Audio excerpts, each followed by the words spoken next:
네, 안녕하세요. 해외선물 택삼이. 오늘은 비공개로 그 지지 저항에 대해서 좀 교육 방송을 하려고 합니다.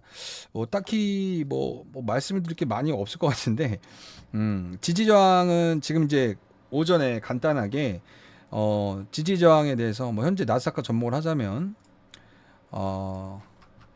이 지지 저항 15,030 라인대, 150, 342 라인대의 지지 저항을 충분히 이해가 됐다고 하면 이 부분에서 상승한 부분, 상승한 부분의 887, 또 상승한 부분의 하프와 618, 150 매물대를 더 이상 깨지 못하는 거 확인해 보고 눌림목 진입할 수 있었던 자리다. 근데 이거를 내가 지지 저항에 대해서 어떻게 확신을 갖고 매매를 할 것이냐. 그래서 오늘 지지 저항은 가장 기초이자 근본입니다. 지지 저항만 알고도 충분히 매매를 할 수 있다. 그래서 오늘 한번 기초 강좌를 한번 찍어 보도록 하겠습니다. 지지 저항은 여러분 저희가 해외 선물을 하면 포지션을 롱 포지션, 뭐쇼 포지션, 그리고 아예 무 포지션 이렇게 들어갈 수 있겠죠. 이 포지션은 이렇게 세 가지 정도가 있습니다. 포지션의 진입 근거로 인해서 가장 널리 쓰이는 게 지지 저항이에요. 그리고 제가 SR이라는 표현을 많이 쓸 거예요. 지지 저항이 바뀐다. 그래서 SR 플립, SR 플립, 플립은 바뀌다는 거죠. S는 서포트죠. 서포트. 그리고 R은 리지스턴스죠. 리지스턴스. 이 지지 저항이 바뀜에 따라서 우리는 매매를 할 수 있습니다. 뭐 물론 여러분이 뭐 흔히 알기로는 박스 매매를 알 수 있겠죠. 뭐 예를 들어서 패럴렐 채널 이 박스가 이렇게 움직인다고 해봐요. 박스가 이렇게 박스가 있을 때 여기서 지지 저항이 움직이죠. 지지 저항이 여기서 의미 있는 가격, 이게 의미 있는 박스. 근데 박스권 매매는 저는 별로 좋아하진 않습니다. 왜냐면 시간을 너무 오래 잡아먹고 왜냐면 박스가 상단으로 돌파할 수도 있고 하단 이탈할 수도 있기 때문에 여기에 사서 여기서 판다. 쉽지 않아요. 예, 돌파해서 뚫리면 여기서 박스 상단이라고 생각하고 있다가 이 부분이 저항이라는 곳이죠. 저항에서 숏을 쳤다가 뚫려버리면 뭐 물론 박스 상단에다가 손절을 걸고 진입할 수는 있겠죠. 근데 박스 매매는 별로 저는 좀 비추합니다. 시간과 정력 낭비가 너무 심하다. 그래서 뭐 돌파하는 거 보고 돌파 지지하고 사거나 하향 이탈 리테 숏을 들어간다거나 이런 방법이 있는데 이거는 제가 너무 교과서적인 얘기라고 했어요. 그래서 이 매물대에 대한 POC를 확인하고 가는 방법 아니면 이 매물대를 깨고 가는 경우도 있습니다. 그래서 이거는 매물대 방송이라서 오늘은 지지저항 방송이라서 어떻게 지지저항을 캐치를 하냐 한번 그 부분에서 말씀드리도록 하겠습니다. 네. 뭐 일단 지지저항 뭐 별로 드릴 말씀은 없는데 어 추세선이 지지저항이 의미 있는 가격이 뭐 여기라고 해. 그러면 여기에서 돌파 지지가 된다고 하면 이 가격이 의미 있는 가격이겠죠. 근데 보통 이택 333 세 번 정도 한 번, 두 번, 세 번까지는 괜찮아요. 근데 세 번부터는 프라이스 액션, 그러니까 진입 가격을 타이트하게 해야 됩니다. 진입 가격을 상당히 타이트하게 하고 진입을 하는데 네 번째부터는 받기가 조금 그래요. 사중 바닥이라는 게 많이 나오진 않습니다. 그래서 제가 이발을 할 때 여러분이 이게 완전 기초인데 이 방송을 해야 되나 말아야 되나 의미가 제가 머리를 자를 때 단기 3중 바닥이 이탈을 하면 하락을 좀 조심해라 했던 자리가 어디냐면 제가 이발을 언제 했지? 금요일 날 했나? 목요일 날 했나? 목요일 날 이발했나? 9월 7일인가? 내가 단기 3중 바닥 이탈 시 조정 그 자리가 어디야? 여기였나? 내가 잠깐만요. 단기 3중 이탈 하고 조심해라고 했던 자리가 여기였나? 기억이 잘 안 나네. 분봉상 타임프레임별로 보는 것도 좀 다른데 언제 9월 7일이었나? 내가 이발했을 때가 9월 7일. 9월 7일 이 자리였나?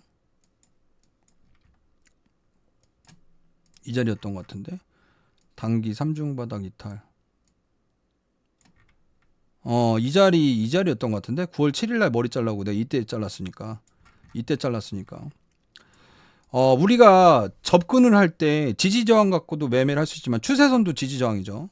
그러면 이게 지금 이 자리가 잘 봐요. 이게 6월 16일 7월 5일 고점 빗각이죠. 맞습니까? 근데 빗각이 있어. 아마 제가 9월 5일 날 머리를 잘랐을 거야. 그래서 9월 7일. 그러면 여기가 단기 5분 봉상 3중 바닥이야. 이 자리일 거야, 이 자리. 이 자리. 잘 봐요. 추세선도 지지가 이탈하죠. 여기 한 번, 두 번 지지 받고 한 번, 세 번 시게 무너졌어요. 그래서 여기 3중 바닥 이탈하면 조정이 좀 세게 올 것이다. 근데 겹치는 게 지지선이 수평 지지선이 있고 사선으로 추세선을 그을 수도 있습니다. 근데 두 가지가 지금 이탈을 했죠. 그래서 조정이 좀 세게 왔어요. 그래서 여기 이탈하면 조정이 세게 올 것이다라고 말씀드렸는데, 근데 여기서 덧붙여서 이 파동에 대해서 익스펜디드 플랫까지도 얘기하면 또 골치 아프고, 마디 값도 중요해. 이게 기준 마디가 어떻게 돼요? 단기 3중 바둑이라는 건데, 예를 들어서 418이었나 이때? 이때가 418? 아파동이 408. 잠깐만요. 예를 들어서 마디 교육까지 하면 또 커지는데, 여기가 저점 고점 887, 저점 고점 여기가 887이면 여기가 382죠. 그랬죠. 382이 되게 괜찮았었어. 근데 6월 16일, 7월 15일 빗각을 이탈했어. 그러면 눌림 자리가 하프나 618까지는 무조건 거의 가요. 간다고 봐. 그래서 지금 이게 지지저항 교육인데, 저희는 추론할 수 있는 게 지지 저항 갖고 매매를 할 수 있지만, 올라온 파동에 382가 이탈됐기 때문에 다음 하프 상승한 부분에 50% 반납은 어느 정도 또 열리는 상황이에요. 그럼 하프 618까지도 열리는 상황이 됐습니다. 그래서 제가 그때 익스펜디드 플랫을 얘기했는데, 그러면 이 파동의 익스펜디드 플랫이 아니라 그 직전 파동에 직전 파동, 이 의미 있는 저점이죠. 깨버렸죠. 그러면 여기에서 저고 이거는 소파동이 1.68을 깨지면 안 됐어요. 그리고 만약에 소파동이 카운팅할 때 저고를 연결하면 저고 1.618 이상 깨지지 않는 데에서 반등이 나와야 돼. 근데 거의 1.618에서는 이렇게 한 번 밑꼬리가 말아 올리죠. 한 번은 튀어. 한 번은 튀는데, 그러면 이거는 이 소파동의 익스펜디드 플랫 1.618하고 일시적은 튀더라도 이게 깨진 거야. 그럼 내가 마디 기준을 잘 못 잡은 거야. 이건 아닌 거라는 거야. 받을 법하긴 했어. 받을 법하긴 했어도 지금 이 상승한 기준 마디에 382가 깨졌기 때문에 하프까지 618까지 눌릴 가능성이 있었고, 제가 여기서 미스 판단을 한 건 이때 기준봉이 많아서 괜찮아서 솔직히 이 기준봉을 훼손할 거라는 생각은 조금 아니랬다. 예, 그렇게 생각을 하고, 여기가 왜냐면 매물대가 빈 공간이었기 때문에, 그러니까 여기가 매물대가 없다 보니까 이 매물대까지 확인을 내려온 거죠. 그래서 하프 618. 그러면 우리가 근거를 이거로 뭐로 찾냐? 그래서 저희가 16,000까지 올라온 16,000까지 올라온 파동의 주요 지지장은 세 군데가 있다. 그래서 저번 주 시황 방송에서 350, 150, 15,050 러프하게 이렇게 잡아라. 이 부분을 알면 내가 지지장의 머릿속에 350 깨지면 150이야. 150 깨지면 15,037이야. 그러면 이 상승분의 887 지지가, 그러니까 887이라는 게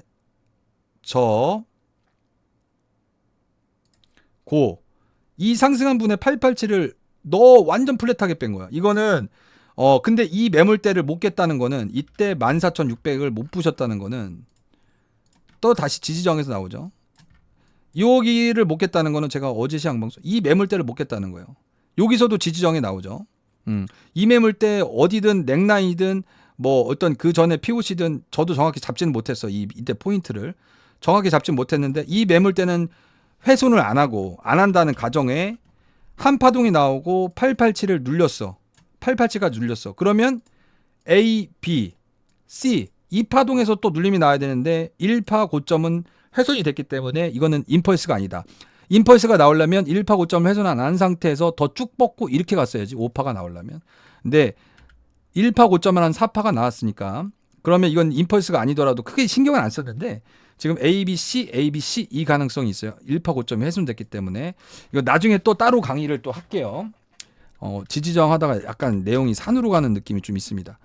그랬을 때 지금 이 매물대를 깨지 못하고 여기서 지지에 대한 확신이 들었어. 그럼 이 상승한 분에 382가 깨졌으면 하프 618이야. 그럼 확률을 높이는데 15,200의 확률이 높아, 99가 확률이 높아. 그러면 내가 350 깨지면 150, 15,050이라고 했어. 그쵸? 그러면 15,150 매물대는 깨지 않으면 하파 618에서 반등을 했을 거라는 가정을 할 수 있다. 근데 여기서 첫 번째로 근거가 지지저항이 첫 번째로 나온 거죠. 그리고 여기서 추가적으로 참고할 게 뭐가 있냐? 4시간 봉, 4시간 봉이나 8시간 봉에 이게 VP 볼륨 프로파일이라는 거예요. 시간 타임 프레임별로 좀 바뀌어요. 그런데 제가 또 얘기가 좀 길어지는데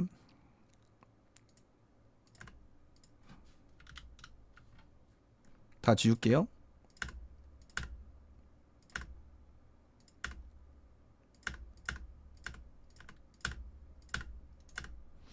지금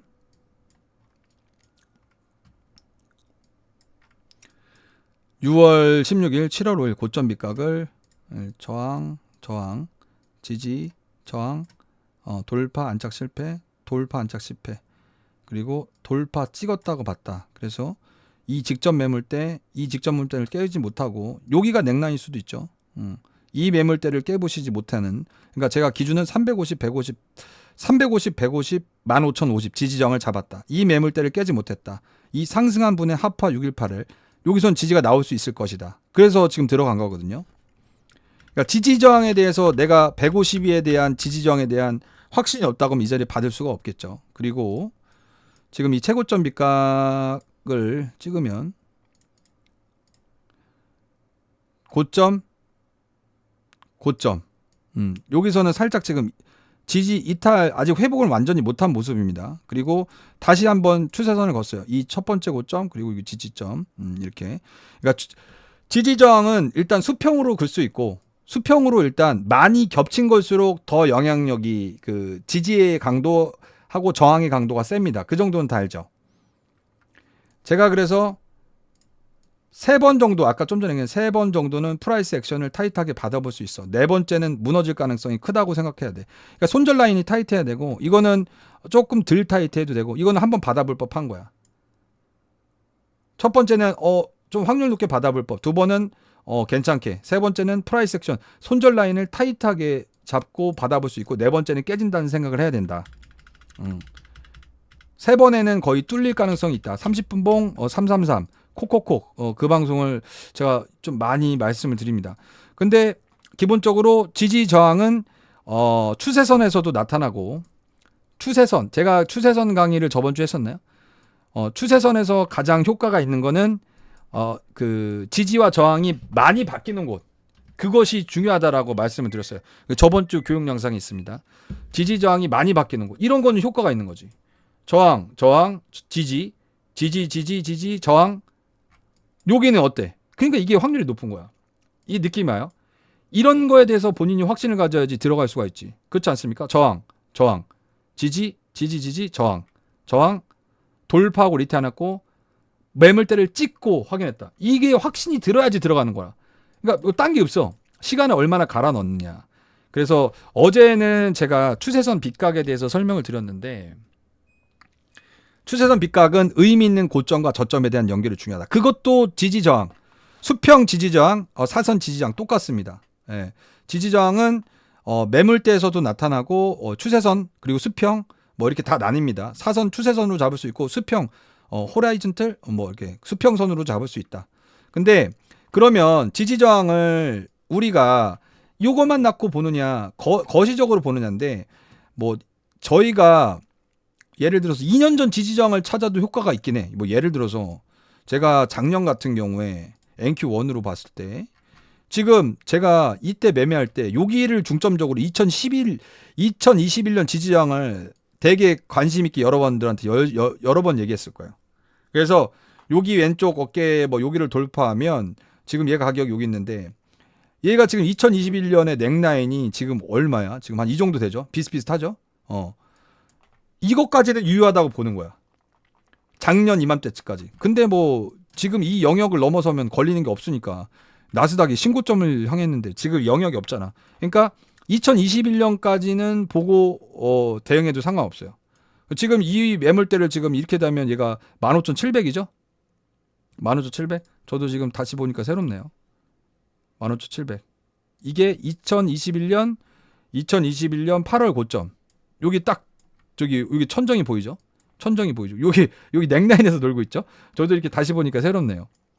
그러면 저는 이 15,700이 넘어가면 다음 지지저항은 어디다? 이렇게 해서 판단해. 그러니까 이거를 그래서 뭐로 보냐? 트레이딩 뷰에 지표가 좀 여러 가지 있어. 그래서 최근에 제가 말씀드린 게 BJ 키 레벨이라는 게 있어요. 다시 알려드릴게요. 이 지표 그러면 이 BJ 검 키 레벨이라는 게 있거든요. 이걸 한번 해볼게요. 그러니까 이게 너무 많다 보니까 내가 정확한 지지 저항을 추론을 못 하는 거야. 그래서 한번 보는 거지. 근데 타임 프레임을 좀 넓게 하는 게 좋겠죠. 타임 프레임을. 얘 같은 경우는 지지 저항을 그러니까 여러분이 직접 판단을 못 하니까 저도 아리까리 할 때는 이런 걸 씁니다. 그러면 얘가 지지 저항을 판단할 때 얘는 매물대를 이렇게 이거하고 또 뭐 잡냐면 오더 저기 브레이크 저기 뭐 쓰더라 내가 브레이크 스트럭처 오더 블락 뭐 쓰더라 내가 잠깐만요. 이거하고 내가 중요하게 쓰는 게 자주 쓰는 게 여러분들한테 말씀드릴게요. 여러 가지가 있는데 오더 블락 잡아주는 게 오더 블락이 매물대야. 주문을 넣은 블락 그 블락 네모 박스 이거만 있어요. 이거 뭐였지? MSB 마켓 스트럭처 블락이구나. 까먹었다. 이거만 있어. 이거만 있어. 내가 많이 쓰는 거. 다시 말씀드릴게요. 이게 뭐냐면 마켓 스트럭처 브레이크 마켓 스트럭처 브레이크 보이죠? 영상 돌려볼 수 있어요? 마켓 스트럭처 브레이크 오더 블락 이걸 두 개 이거 좀 괜찮아. 그래서 제 눈으로도 약간 매물대에 대한 좀 확인이 어려울 때 마켓 스트럭처 오더 블락 MSB 그러니까 이게 외국 애들이 이제 스트럭처에 대해서 많이 고민을 한다고 했잖아요. 그래서 이 스트럭처가 직전 고점을 돌파했으니까 이 직전에 대한 고점을 스트럭처를 브레이크 시킨 거지. 상방 돌파한 거죠. 그래서 얘는 컴퓨터로 이렇게 봤을 때는 15,710 정도로 중요하게 봤네요. 2021년도. 근데 타임 프레임을 30분으로 하면은 너무 많아. 너무 많지. 복잡하지. 너무 많아. 너무 많은데 그래서 4시간, 8시간 날봉 뭐 이렇게 해서 아니면 주봉으로 이렇게 봅니다. 그래서 중요 지지 저항을 이런 식으로 파악할 수가 있어. 이런 식으로. 그러면 다시 이거로 볼게. 다시 이거 좀 지저분해서 이렇게 잡을 수 있는데 이건 날봉으로 해도 너무 많아 지지 저항이. 그러면 얘가 지금 줄 제일 겹치는 게 이거네. 15,610 정도네. 그렇죠? 2021년에 가장 많이 겹치는 게. 그리고 잠깐 마켓 스트럭처 브레이크 했나? 했구나. 8시간 봉. 날봉 주봉으로 볼게요. 그러면 이렇게 오더 블락을 이렇게 잡아내. 얘가 지금 빨간색이 여러분이 깨끗한 차트로 내가 보여줄게. 차라리. 저도 정확한 지지정을 못 잡을 때는 저기 트레이딩 뷰에 그 지금 언급해드린 BJ 검키 그리고 마켓 스트럭처 브레이크 이런 것들로 해가지고 활용을 한다. 그리고 여러분이 트레이딩 뷰를 키면 로그 차트를 무조건 쓴다. 이거는 저번 주 영상에 있어. 무조건 로그 차트로 써. 이건 설명 돌려보면 저번 주 영상이 있으니까 저번 주 영상에 있으니까 돌려보세요. 그 위로 올림이 있습니다. 저번 주 9월 2일 영상 그 정도 있어요. 그럼 로그 값으로 무조건 하고요. 여기다가 이 비포 애저스팅 이거 쓰지 않습니다. 컨트랙트 변경 조절 로그로 하고 여기서 지표 넣습니다. 아까 BJ검 이거 하나 넣고요. BJ검 키레벨 그리고 지표에다가 마켓 스트럭처 브레이크 이거 넣습니다. 마켓 스트럭처 브레이크 이거 넣습니다. 2개. 그러면 이렇게 대충 오더 블락이 잡혀져요. 그러면 내가 지지 저항에 대해서 헷갈릴 때 눈에 한눈에 들어오죠. 여기 매도 오더 블락이구나. 이건 매수 오더 블락. 낑겼죠? 지금 이것만 딱 봐도 넥라인에 올라탄 게 보여? 형님들? 좀 약간 근데 무조건 이걸 신뢰하지 말고 내가 먼저 제 눈으로 확인을 하는 게 좋아요. 이렇게 만약에 없으면 여러분이 뭔지 기준이 안 잡히잖아. 두 가지 지표를 정도를 두면 매수 신호 받고 매도 신호 받고 이런 거 보라는 게 아니라 트레이딩 지표는 매물대 보조 지표들이 많은 게 많아. 그리고 거래량 지표는 제가 볼륨 프로파일을 많이 쓴다. 볼륨 프로파일은 여러 가지가 있는데 여러 가지가 되게 많거든. 근데 이것저것 다 한번 클릭해봐요. 저는 이거 써요 그냥. 3개 끝. 거래량을 볼 때 뭐 이 정도로 봅니다. 그래서 지금 이걸로 봤을 때는 제가 돌파 찍었다고 매물대 POC를 깨지 못하고 나왔다고 보는데 이거는 물론 저번 NQ1은 연속 차트라고 보면 돼. 그 닷컴 버블 칠 때부터. 근데 이거는 딱 9월물만 나오죠. september물이에요. 그래서 지금 어찌됐든 다음 주 금요일 날 월물 마감이기 때문에 september에 입각해서 매매를 할 거고, 그리고 지금 현재 매물이랑 이번 월물이랑 다음 월물이랑 월물 스프레드가 200포인트 정도 짜이 나기 때문에 제가 월요일 날 이탈하지 않고 400, 그러니까 200 빼면 260에서 270까지는 유효라고 봤어. 내려온다고 하면 이탈 저점 추세선 이탈하는 것까지 보고도 한번 매수 트라이 가능하다고 봤어요. 이 라인 저점 추세선은 꼭 거요. 지금 교육하다가 자꾸 저기 차트 복귀로 가네. 자꾸 배가 산으로 가네. 저 9월 7일 저점, 그리고 9월 8일 저점, 그리고 고점 연계해서 2패럴레천 하단 260에서 270까지는 매수 허용인데 이탈하면 즉각 대응한다고 생각하고 다시 지지저항으로. 그래서 지지저항이나 오더블락을 찾을 때 마켓 스트럭처 브레이크나 아니면 BJ검 키레벨을 쓴다. 그리고 이런 것들로 해서 지지저항을 잡아낼 수 있다. 뭐 이 정도로 생각을 하면 되겠습니다. 그리고 지지저항이 수평으로 하는데 말씀드릴 거는 사선으로 나오는 추세선도 지지저항이 된다. 그리고 가장 많이 겹치는 것, 지지와 저항이 자주 바뀌는 건 제가 SR 플립이라고 이제 할 겁니다. 지지저항이 바뀌는 거 말이 너무 길잖아. 서포트, 레지선스, 플립이 바뀐다. SR 플립이 자주 일어난 곳일수록 싸움이 치열했던 곳이다. 근데 그 곳을 3번까지는 프라이스 액션을 점점 단계가 1번, 2번, 한 번 두들길 때, 2번 두들길 때, 그래서 쌍바닥이 나오는 거야. 2번은 좀 자신 있게 들어간다. 2번은 자신 있게 들어간다. 오케이?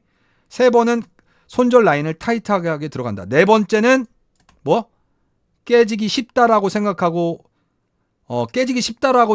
사중바닥은 자주 안 나와. 이탈에 집중을 하라. 오케이? 이해됐죠? 첫 번째는 몰라. 우리가 두 번째부터 잡아줄 수 있지. 첫 번째가 이게 저점인지 바닥인지 여기 어딘지 어떻게 알아? 개미들이 바닥이랑 고점 잡으려고 문제가 되는 거지. 두 번째부터는 괜찮게 받아볼 수 있다. 세 번째는 타이트하게 받아볼 수 있다. 네 번째는 이탈할 걸 생각해야 된다. 지지저항 매매를 했을 때. 그리고 사선 빛과 추세선, SR 플립, 저항, 지지 자주 바꾼 것일수록 확률이 높다. 의미는 저고를 연결하는 게 중요하다. 그리고 그랬을 때 얘가 돌파하고, 그러면 그런 원리로 봤을 때 첫 번째 돌파하고 얘 저항, 지지, 저항, 돌파 실패. 처음 장대로 돌파졌어. 보여? 처음 장대로 돌파한 거 보입니까? 이 6월 16일, 7월 5일 고점 빗각을 이때도 장대로 돌파했지만 이 장대가 커? 이 장대가 커? 봐봐요. 이 고점 빗각을 돌파할 때 이 장대가 커? 이 장대가 커? 어느 게 커? 지금 7월 12일 장대가 커? 이 장대가 커? 8월 29일 장대 어느 게 큽니까? 어느 게 커요?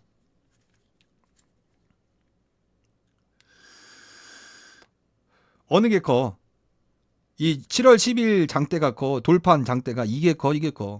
8월 29일 크잖아. 그러니까 들어가는 거야. 아니 그러니까 이렇게 퍼즐이 있어야지 자신 있게 들어가지. 이런 근거가 없으면 못 들어가는 거야. 내가 차트에 신뢰를 가져야지. 누가 누구를 믿어? 맞습니까?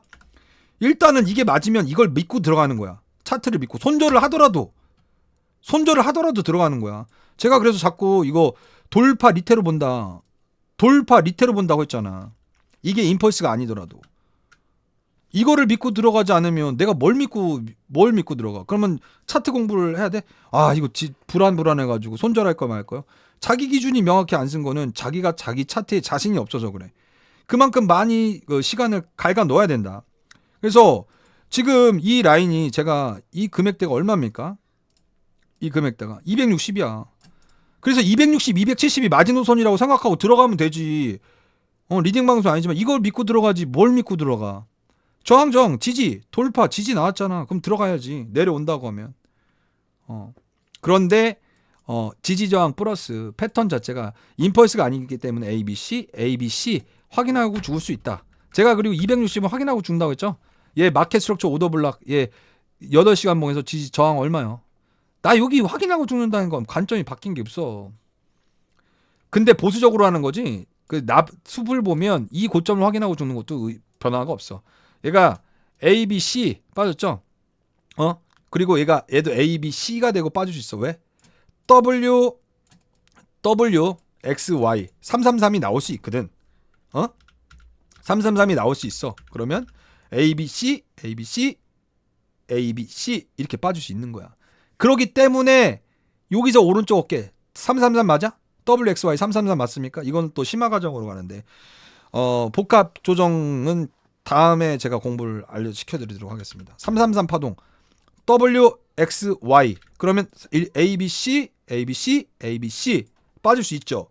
그러니까 여기선 대응이 영역이 될 수 있고 아직도 여기까지는 확인하고 죽는다는 건 관점이 바뀐 게 없어.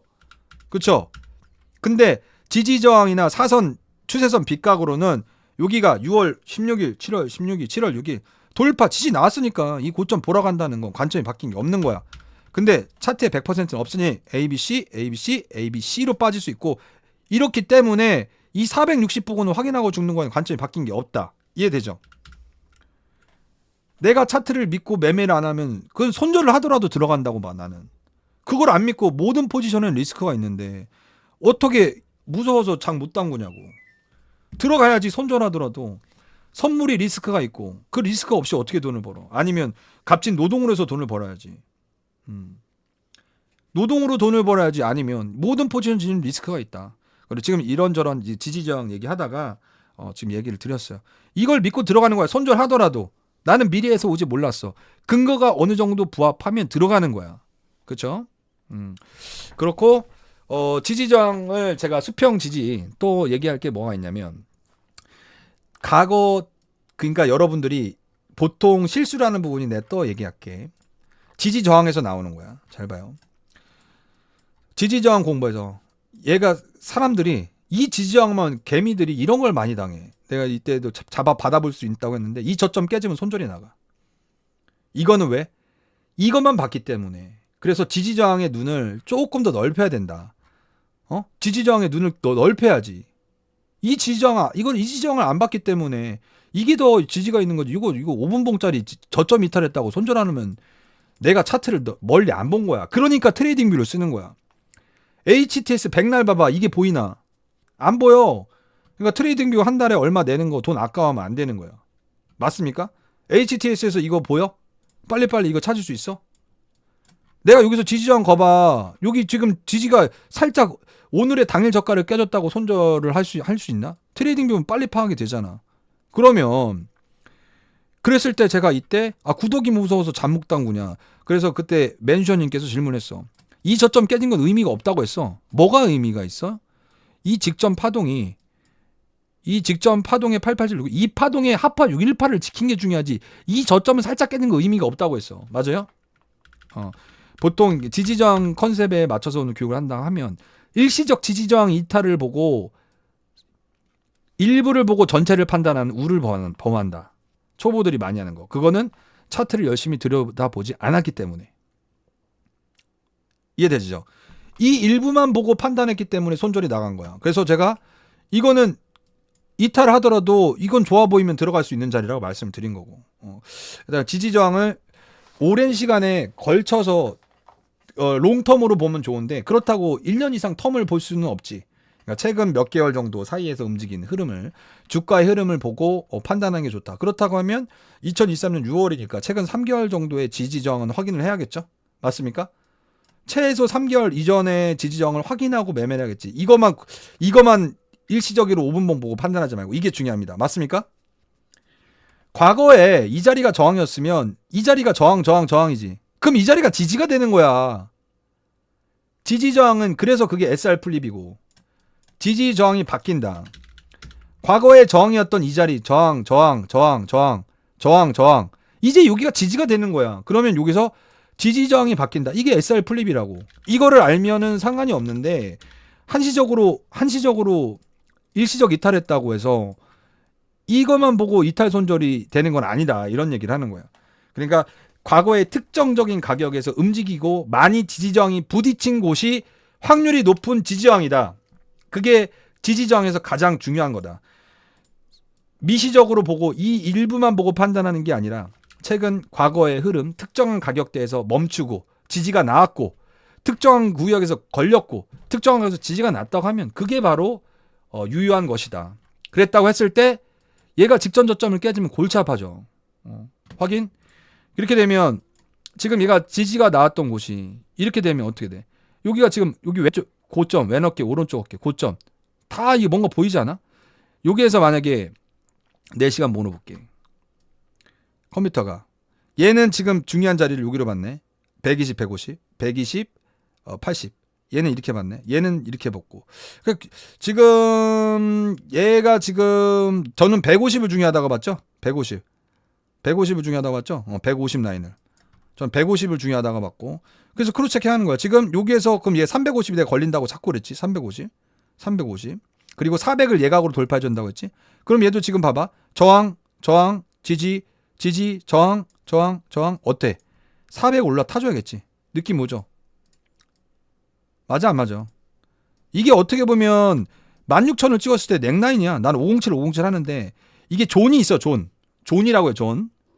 이게 아마 컨제션 존이라고 할게요. 컨제션. 이게 뭐냐면 미국 사는 사람 이게 뭐야? 제가 한번 얘기한 적이 있는데 컨제션이 뭐야? 미국 사는 사람. 존이 있어요. 존. 지지 저항이 정확한 금액대가 끊어지지 않기 때문에 존으로 따져야 돼. 존. 그러니까 구역으로 따져야 된다. 구역. 미국 사는 사람. 컨제션이 뭡니까?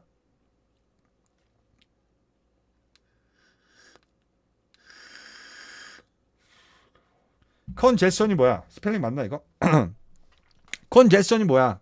미국 사는 사람. 이 컨제션이 뭡니까?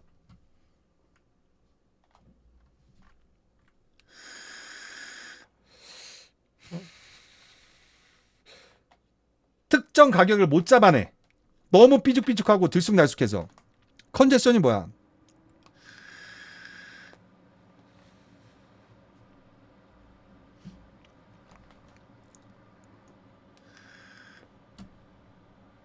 난잡? 혼잡? 예. 난잡, 혼잡하다. 그러니까 특정 가격을 못 잡아내요. 그래서 이거를 예를 들어서 수평 지지저항을 잘 봐요. 지금 지지저항 공부를 하고 있는데 오늘 내가 어제 방송에서 이 가격을 잡아냈어. 270 맞아요? 370. 이 직전 매물대 상단이 이것도 지지저항이야. 맞아요? 맞아? 370과 310. 이거에서도 답이 나와야지. 그러니까 여러분도 할 수 있다니까. 굳이 제 방송을 솔직히 후원하고 안 봐도 돼.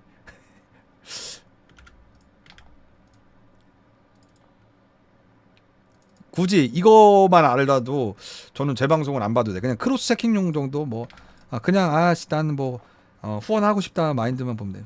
요거에 대한 매물대를 잡아놔야 돼. 이게 뭐야? 이게 컨제션이야. 특정 가격을 못 잡아내니까 이게 컨제션 존이죠. 존. 404와 307가 정확하게 지지저항을 잡아낼 수 있어도 이 바운드리를 잡아내야 돼. 잘 봐요. 그럼 이 바운드리에다가 내 색깔을 넣어볼게. 이 바운드리에다가 색깔을 넣어볼게. 371과 311에다가 네모 박스를 넣겠습니다. 이 박스를 넣을게. 이렇게. 이게 컨제션이야. 이게 존이 커요. 정확한 타겟 금액을 못 잡아내. 그러면 내 기준은 310이 되는 거야 이제. 그러니까 내가 차트를 잘 못 볼 수도 있잖아. 근데 310이 이탈되면 어디까지? 제가 기준이 350. 그쵸? 그 다음에 150. 맞죠? 딱 봐도 알아야죠. 여기 15,050. 그쵸?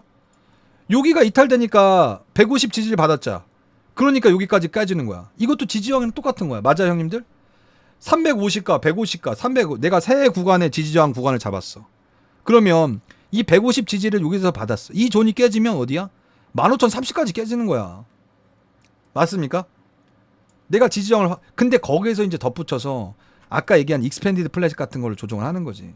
여기에서 이렇게 퍼즐 따지는 거야. 여기서 고점까지 깨지면 어디? 1.272 하프 1.618 깨지 못하는 15,050까지 빠질 수 있겠구나.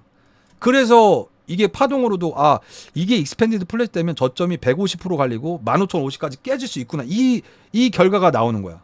이렇게 추론할 수 있는 거야. 이게 끝이야. 제 방송은. 저도 이렇게 매매하는 게 끝이야. 그래서 여기서 내가 디테일을 놓치는 경우도 있지.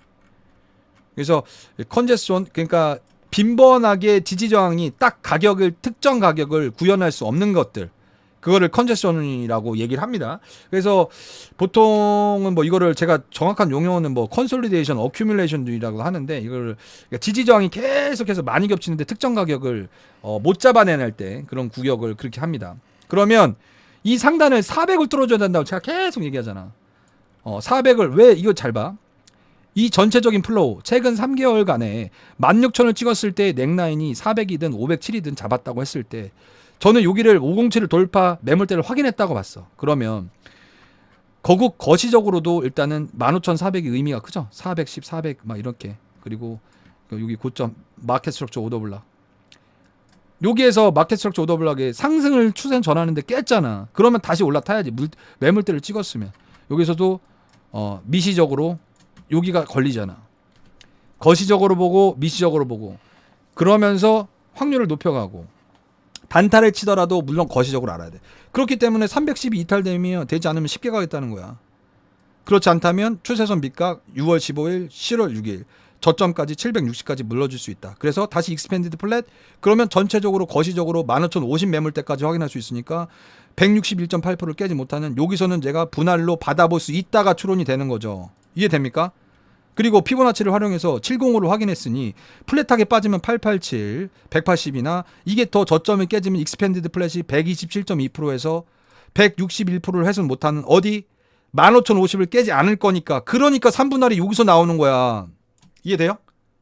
이 확신을 가지니까 내가 빠져도 지지정을 한 번에 못 부셔. 한 번에 못 부셔. 어떤 이벤트가 있을 때만. 특정 이벤트. 러시아 우크라이나 전쟁, 뭐 9.11 테러, 돌발 이슈, 아니면 PC, CPI 이런 게 있으면 부족. 이런 게 없으면 여기서 분할로 때려서 받아야지.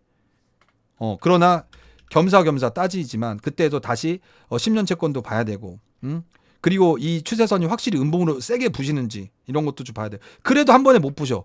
그래도 나는 받을 이런 것들은 내가 지지저항을 안다고 하면 그래서 뉴스를 볼 필요가 없어. 받아야지. 내가 지지저항이 15,030이 한번 봐볼까? 15,030이 어떤 라인인가? 3중 바닥에 나온 자리는 쉽지가 않아. 이 매물대. 그리고 세력 매물대 POC가 여기잖아. 15,100이야. 살짝 이탈시킬 수 있어. POC를 살짝 깨고 갈 수도 있어. 여기가 매물대가 세력이 지금 움직인 흔적이 이게 컨제션이겠죠? 예를 들어서 15,050까지 이렇게 됐을 때. 단기가 있지 한 번에 못 부신다니까. 단기가 있지 한 번에 못 봐. 이렇게 하면 박스가 보여? 다 지울게. 이게 이렇게 되면 어떤 사람은 큰 박스가 이렇게 되겠죠. 이 박스 매매를 할 수 있겠죠. 바닥에서 그리고 플러스 거래량이 직전 음봉을 잡아먹는 상승 잉태 다시 저점을 확인하고 거래량 동반 밑꼬리 이빠이 다시 음봉을 잡아먹는 상승 잉태 캔들. 근데 지금 음봉 캔들이 마음에 안 들고 관성상 꺼질 수 있지만 지금 이 밑에 바닥권에서 가장 중요한 건 바닥권 그 거래량 동반이 나왔기 때문에 의미 있는 가격대에서 그렇기 때문에 여기서는 분할로 가능한 자리라는 거죠. 근데 지금 아까 얘기한 대로 260 이탈하면 ABC가 나올 수 있으니까 그리고 또 이 파동에 대해서 플랫하게 누릴 수 있을 그리고 아니면 이 파동에서 하프나 618이 아니라 더 추가적으로 누릴 수 있겠죠. 618을 훼손하면서 이 마디에 이 기준 마디에 887이나 여기까지 빠질 수도 있겠죠. 근데 거기까지 허용하면 안 되지. 15,030까지 받을 건데 뭐 15,030까지 생각을 한 건데 이 저점이 깨지면 안 되지. 이 저점이 깨지면 안 돼. 그러니까 이 저점이 깨지더라도 아까 얘기했던 대로 그러면 파동적으로 이게 지금 15,050까지는 받을 수 있는데 이 저점이 깨지면 솔직히 어려워요. 그때 가서 판단을 해야 돼. 그럼 왜냐면 이게 소파동이 A, B, C가 다 나온 걸 수도 있어요. 이게 반등 비파가 다 나온 걸 수도 있기 때문에 이건 또 그때 가서 생각을 해야겠지만 지지 저항 관점으로는 받아볼 법하다고 봐요. 거래량 플러스 이 추세선 빗각을 장대로 돌파하고 찍었기 때문에 그때 가서 상황 봐서 다시 말씀을 드릴게요. 파동적으로는 A, B, C 반등 B가 나오고 골로 갈 수 있기 때문에 이것도 조금 그렇다. 그래서 제가 뭐라고 했냐? 이 추세선을 이탈하면서 조금 보수적으로 봐야 돼. 260 이탈하면 최근 저점 추세선이 깨지는 거니까 여기서 다시 이 하락 추세가 이어질 수 있는 거죠. 이 단기 고점에서 다이아몬드 패턴 나오고 이 하락 추세가 계속 이어질 수 있는 거야. 그러면 그때 채널을 이런 식으로 돌릴 수 있어요. 이 채널이 이렇게 될 수도 있는 거야. 이렇게 늘어날 수 있어요. 이해되세요? 의미 있는 저 바뀌는 거야. 그럼 채널이 의미 있는 고점, 저점 여기서 한번 바뀌는 거야. 오케이? 이해돼요? 이렇게 바뀌는 거야. 그래서 내가 이 매물대는 확인하고 죽는다는 거야. 다시 한번. 우리는 미래의 가격을 몰라. 그러면 고를 연결해서 패러렐 채널을 했어. 근데 얘가 아직도 하락 추세에 연결이 된다고 하면 얘가 아직도 하락 추세로 이렇게 의미 있는 저점의 조정 채널 여기로 수정을 모디파이를 하는 거죠. 여기를 모디파이를 하죠. 그래서 이 하락 추세가 여전히 이어질 수 있다. 그래서 제가 이렇게 되면 어떻게 돼? 빠지더라도 얘가 여기는 한번 확인하고 빠지면 다시 A, B, C 채널링상 저 이렇게 움직일 수 있다는 거죠.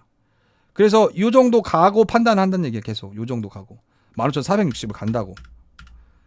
여전히 하락 추세는 좀 조심을 하고 바닥권 거래량 플러스 뭐 지금 3개월 흐름에 의미 있는 150 라인대 매물대 지지 그리고 지금 16,000을 찍은 그 의미 있는 6월 16일부터의 돌파 찍었다는 매물대 리테 끝. 이제 뻗을 차트를 보는데 지금 10년 채권이라든가 지금 그 십자도지 최근 십자도지에 대해서 지금 4시간 봉 8시간 봉 흑산병이 출현할 수 있다는 거. 그래서 260을 이탈하면 안 된다는 거. 뭐 이런 것들 얘기를 했어요. 일단 지지 저항은 그러니까 지금 총괄로 다시 요약해서 말씀드리자면 특정한 가격대에서 빈번하게 지지 저항이 바뀌는 곳이 가장 중요한 가격이다. 빈번하게 지지 저항이 바뀌는 것이 저항이 곧 지지가 될 수 있고 지지가 저항이 될 수 있고 그리고 다시 요약하자면 3번 두들기고 첫 번째는 보니까 두 번째부터는 받아본다. 세 번째는 프라이스 액션을 타이트하게 손절. 네 번째는 이탈할 가능성이 크다. 뭐 요 정도. 그리고 지지 저항을 돌파하고 리테할 때 이런 데서는 매우 고격적. 직전 매물대의 넥라인 아니면 POC를 확인하는 흐름이 많이 나오고 요즘에는 그 매물대를 깨고 올라가는 경우도 많이 생겨요. 그래서 뭐 요즘에 이게 라운드 바텀이라는 얘기도 있고 이거는 나중에 또 교육을 할게요. 오늘은 지지 저항에 대해서만 얘기를 드렸고 의미 있는 가격이 많이 충돌하고 비벼진 곳 특정 가격을 도출하지 못했을 때는 좀 러프하게 컨제스천 존이라고 해서 그 존을 좀 만들 수 있어야 된다. 그리고 미시적으로 겹치고 거시적으로 겹치는 이런 자리들 15,040, 15,310짜리들 의미 있는 가격에 대한 지지저항을 확신을 가져야지 내가 손절을 하더라도 지지저항의 확신을 가지면 그 지지저항을 믿고 들어갈 수가 있어야 합니다. 예. 그리고 거기에서 이탈할 때 뭐 몇 포 손절은 뭐 본인이 알아서 기준점을 세우는 것이고 지지저항은 뭐 딱히 뭐 제가 뭐 여기서 더 덧붙여서 말씀드릴 뭐 컨텐츠가 많이 없어. 그리고 다시 얘기를 하자면 지지저항이 뭐 이렇게 있다면 뭐 이게 돌파하고 한 번에 이렇게 돌파를 못해 다시 내려와야 돼.